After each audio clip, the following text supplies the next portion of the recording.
Today, we're diving deep into a paper that tackles a persistent challenge in visual reinforcement learning: sample inefficiency. The paper introduces Mentor, a novel approach that significantly boosts sample efficiency through architectural and optimization improvements. Let's start with a core problem. Why is sample efficiency such a major bottleneck in visual reinforcement learning, especially for real-world robotic applications? Sample inefficiency stems from the high dimensionality of visual inputs and the complexity of robotic tasks.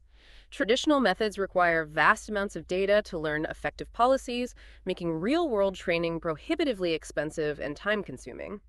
The sim-to-real gap further exacerbates this issue, as policies trained in simulation often fail to generalize to real-world scenarios.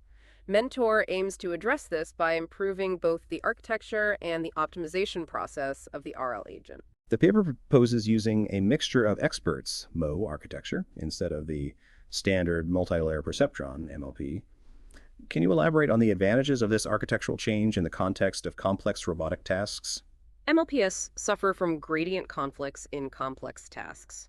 When multiple subgoals or tasks are involved, the gradient directions for optimizing different parts of the task trajectory can conflict, hindering learning. Mo architectures alleviate this by dynamically routing inputs to specialized experts. Each expert focuses on a specific aspect of the task, reducing the interference between conflicting gradients and improving learning efficiency. This modularity is particularly beneficial in multitask and multi-stage scenarios. The paper provides compelling examples of this in multitask and multi-stage scenarios.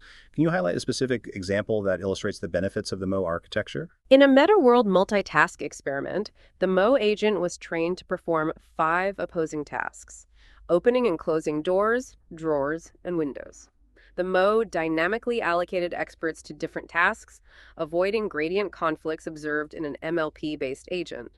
The Mo achieved 100% success rate on all tasks, while the MLP struggled with conflicting gradients, resulting in a performance gap between opposing task types. This demonstrates the Mo's ability to handle conflicting objectives effectively. Beyond the architectural change, Mentor also introduces a task-oriented perturbation mechanism. How does this differ from existing perturbation methods, and what's the intuition behind its effectiveness? Existing methods typically perturb the agent's weights with random noise. Mentor, however, samples perturbation candidates from a heuristically updated distribution based on the weights of previously top-performing agents. The intuition is that this distribution accumulates task-relevant information, guiding the perturbation process towards more promising optimization directions than purely random noise. This makes the exploration more targeted and efficient. The paper shows that this task-oriented perturbation leads to faster skill acquisition and smoother dormant ratios compared to baselines. Can you elaborate on the role of the dormant ratio in this context? The dormant ratio measures the proportion of inactive neurons in the network. A high dormant ratio often indicates that the network is not fully utilizing its capacity, potentially leading to suboptimal performance. Mentor's perturbation mechanism, guided by the dormant ratio and the task-oriented distribution, helps to reduce the dormant ratio, encouraging exploration and preventing the network from getting stuck in local minima. The results are impressive, showing state-of-the-art performance across simulation benchmarks and real-world robotic manipulation tasks. What are the key takeaways from the real-world experiments? The real-world experiments validated Mentor's sample efficiency and robustness.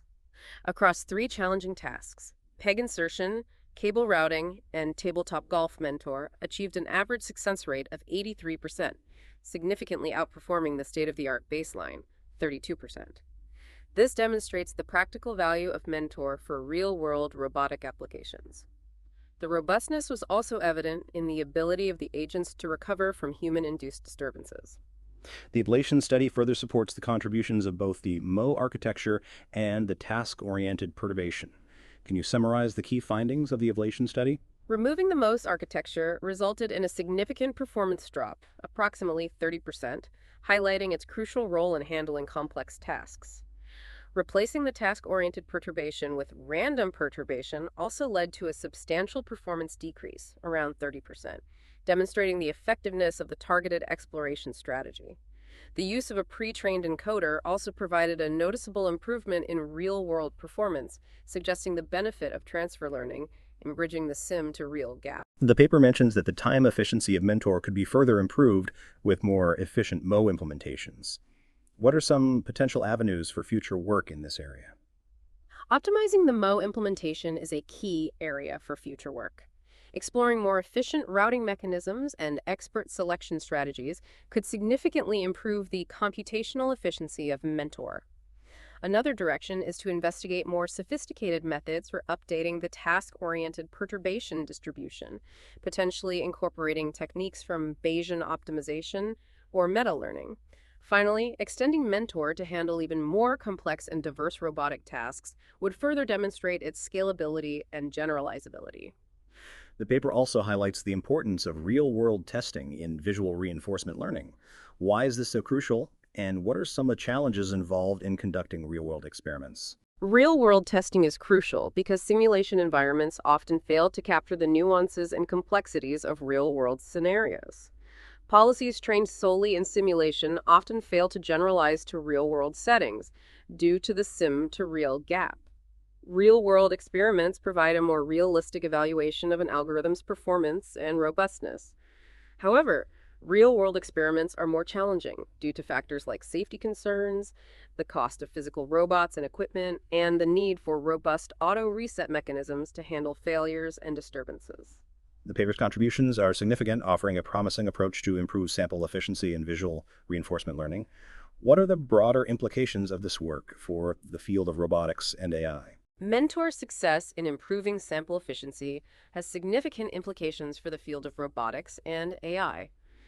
By reducing the data requirements for training, Mentor makes it more feasible to train robots for complex tasks in real-world environments. This could accelerate the development of more capable and adaptable robots for various applications, from manufacturing and logistics to healthcare and personal assistance. The techniques used in mental Mo architectures and task-oriented perturbation could also inspire further research in other areas of deep reinforcement learning. The paper's detailed ablation study and real-world experiments provide strong evidence for the effectiveness of Mentor. What are some of the limitations of the current approach, and what are some potential future research directions? While Mentor demonstrates significant improvements, there are still limitations. The current Mo implementation is relatively simple, and more efficient versions could further enhance time efficiency. The task-oriented perturbation mechanism relies on a heuristic approach, and more sophisticated methods for updating the distribution could be explored. Furthermore, the scalability of Mentor to even more complex and high-dimensional tasks needs further investigation.